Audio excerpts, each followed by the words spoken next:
Hi, I'm going to show you today how to do perspective, but just this little bit of perspective, not a lot of perspective, just a little bit. So what I'm going to do is I'm just going to draw this little cheese thing.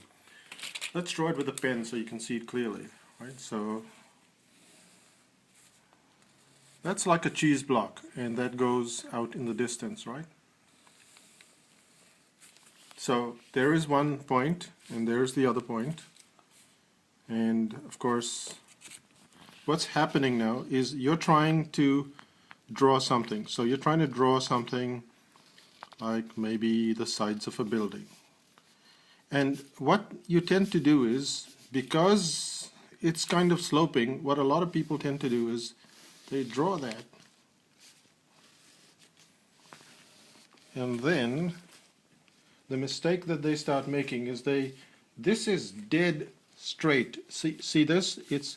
This is exactly the same distance, and the distance between this point and this point and this point is exactly the same distance. So it's like you could draw a straight ladder of them, and if you measure it, the ladder would be exactly the same. What people tend to do is they do this. I don't know if you can see it, but this distance, and this distance is different. So if this was 2, this would be 2.2, and this would be 2.4. And now everything is going wonky. So, again, we have different distances here.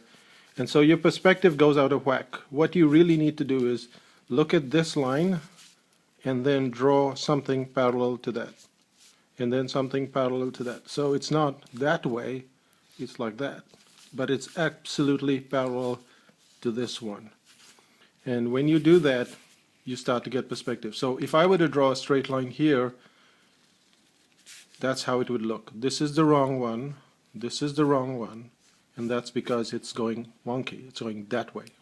So we need to draw parallel lines. Correct. You need to make sure that when you're drawing, this is your line, and even if there was no cheese there, this line would be parallel, and the non-parallel would be the main line, and then that, and that. And that's where the problem with perspective begins.